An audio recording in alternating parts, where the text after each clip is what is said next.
Judy, thanks so much for being here. Very excited that we can talk about some of the things you're working with. As the head of the State Commission on Native Affairs and all the tribes that we have in Nebraska, can you tell me a little bit about the work you do? Sure. Thank you, Shriani, for inviting me here today. I am the Executive Director of the Nebraska Commission on Indian Affairs and have been for the last 26 years. And my job and my role is to facilitate the dialogue between our tribal nations and the state and the federal government, as well as serve as, I kind of describe myself as a cultural mediator on behalf of all Native citizens in the state.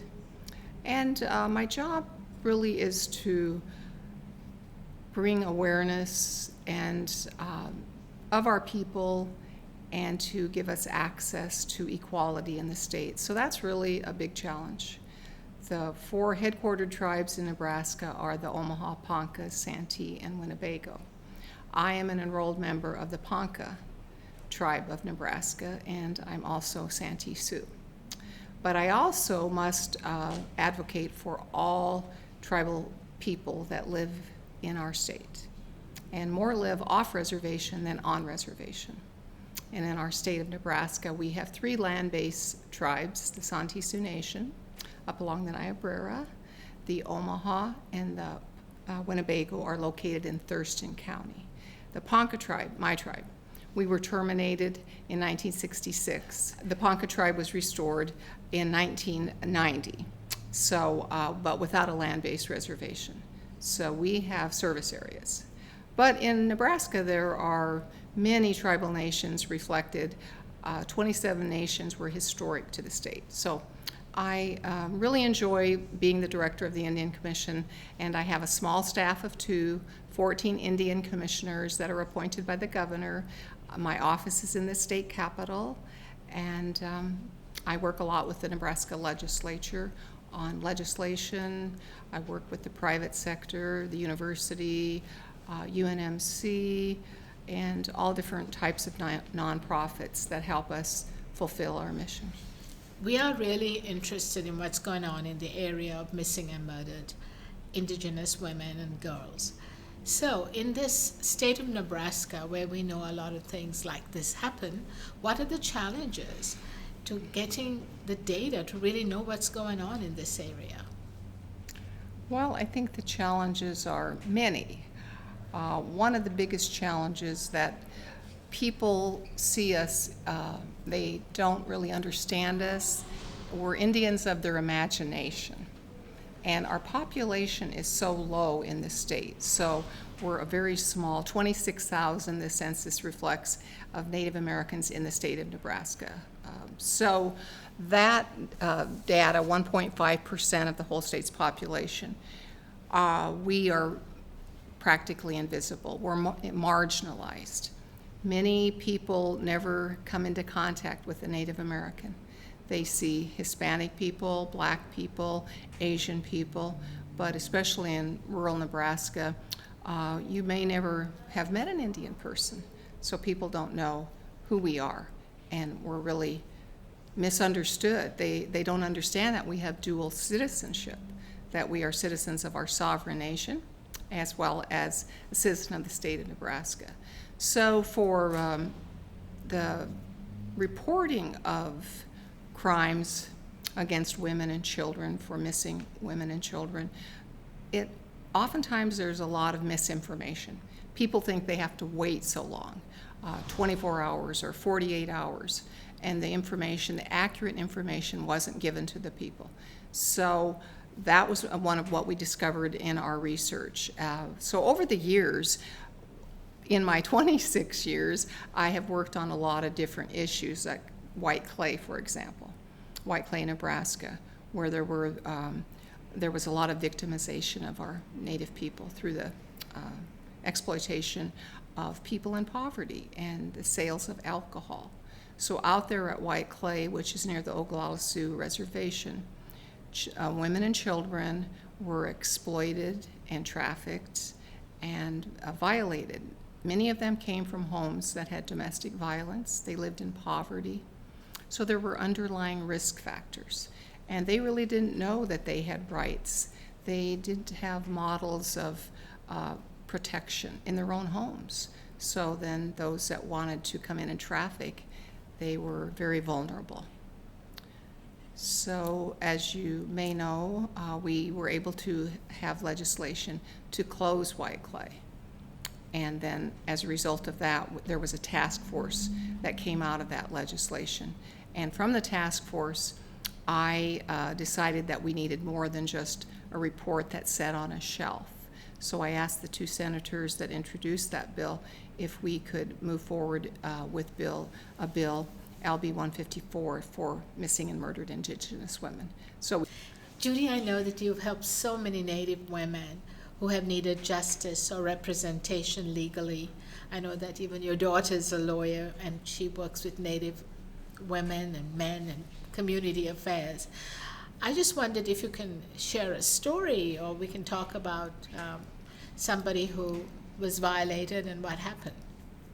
Sure, Shriani. I'd be happy to share a story about a young woman from the Oglala Sioux Nation.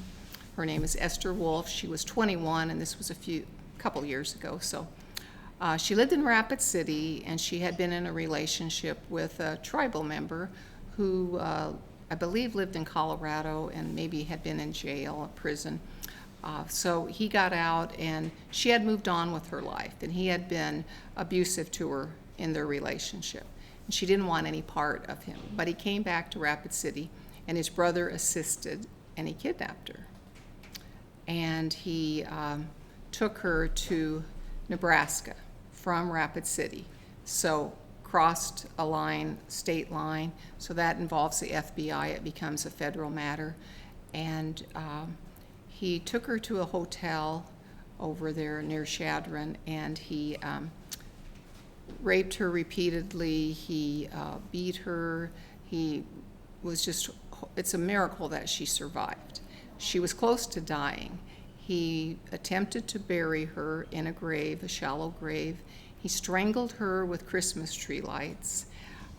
She was really smart, though, and she kept in her mind every place that she was at. So when they finally captured these guys and she got out, she could tell everything that happened, where she'd been, and they threw away her phone, etc. But they got scared at the end, and the boyfriend and the brother, they took her and dumped her off at the hospital because they were afraid she was going to die. They didn't want to be charged with murder.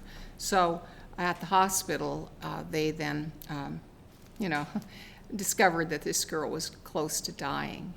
And they did arrest the two, and they took them back to Rapid City. But there was a lot that went on at that hotel in Nebraska. And the sheriff of the little town there in Crawford, Nebraska, I believe that's where she was in a little hotel, he didn't want the state patrol involved. So we had jurisdictional issues from the redneck sheriff in Crawford, who'd been the sheriff for a long, long time. He's elected by the people, well-known, well-respected citizen of the community. He was livid with the state patrol and said they were on his turf, etc. So a lot of cover-up, and there was a big investigation. Charges were brought against the sheriff by the attorney general, and I do think he finally, just recently, in the last 6 months, he had to pay a fine, but it was very meager what he did. And there was suspicion that might be a place where human trafficking was going on, that was a place that girls were brought, but that wasn't proven. So luckily, Esther Wolf got to go back home to Rapid City with her family. She's probably going to deal with that the rest of her life. Imagine being buried in a shallow grave, strangled with Christmas tree lights. And she was is a beautiful young woman. So my hope and prayer is that she'll get help and she'll go on with her life and not let that define her. But in the end, I guess, in this case, the system helped her. I mean, maybe it took too long. She was, held a prisoner for like a week, and she was a survivor, like our Indian people are. We're resilient people.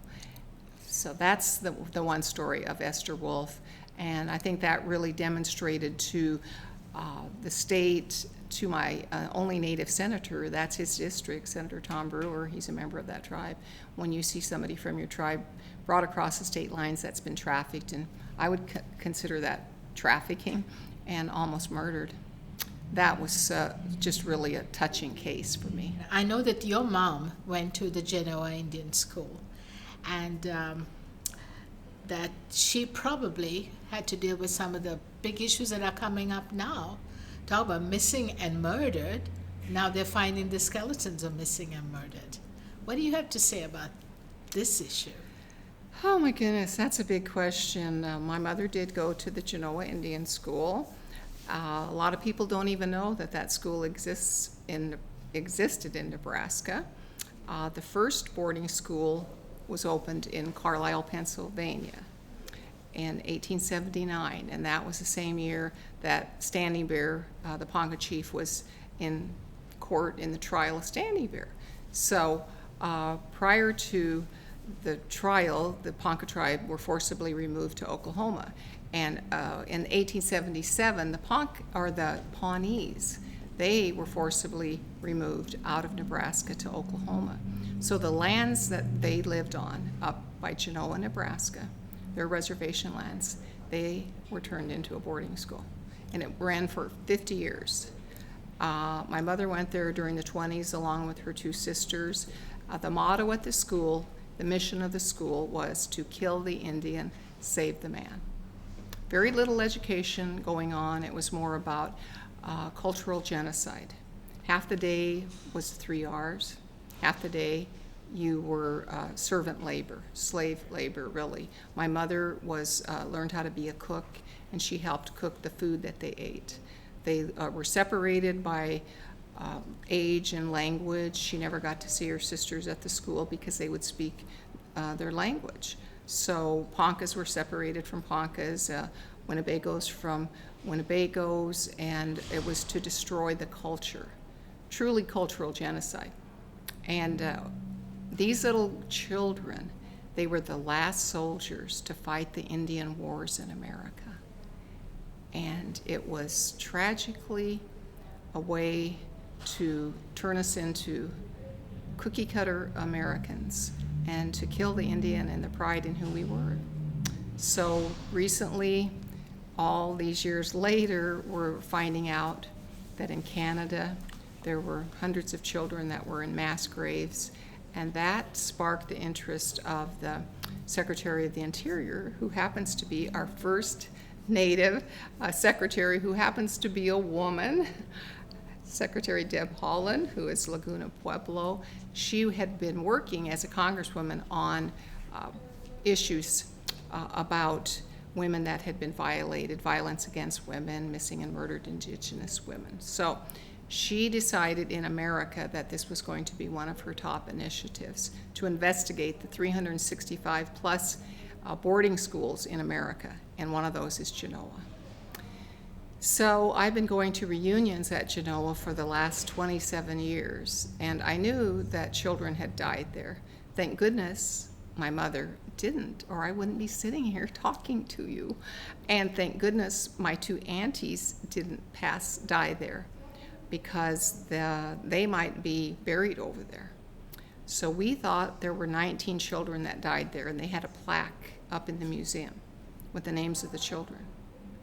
And since this all started this summer, we've been doing more research, and just a week ago, I got a list of 44 children that died at the Genoa Indian School.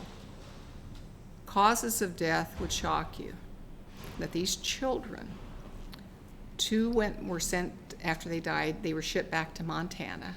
Children came from all over the United States to go to Genoa, Nebraska boarding school, Eastern Cherokee, Navajo children, not just from Nebraska. So one boy was accidentally shot. Guns at school? Who shot the boy? Another boy had a neck injury. I suspect it was attempted suicide. The children oftentimes tried to run away from the school, and they died. They were killed by the train tracks. Some of the children died of being homesick. They starved to death. A couple of the children on that list of 44, cause of death was heart failure. Children in school, elementary children in high school, are dying of heart failure. I really doubt that. So that's been very hard and painful. My mother didn't really talk a lot about the school to us. I think she wanted to spare us. She told us the good things and not the bad, and I think that's helped me to not be re-victimized by the pain that she went through. I do think she learned a trade that she did all of her life. That's what she did. She was a cook and helped us to survive, but I think she suffered a lot and had a lot of sadness and pain, and it did a lot of damage to her as far as her language and cultural ways. But recently, working with Native women around the country on this initiative that Secretary Haaland has, we've been discussing what be the best outcome out of this. And I don't really think that we want to hold on to the pain and be angry and continue to be victims of what happened there. Instead, what I'm hoping for, my hope is that we will get the federal government to apologize and accept responsibility and fund language revitalization, because that is what will help us as Indian people to heal, to know who we are, be proud of who we are, and we can move forward.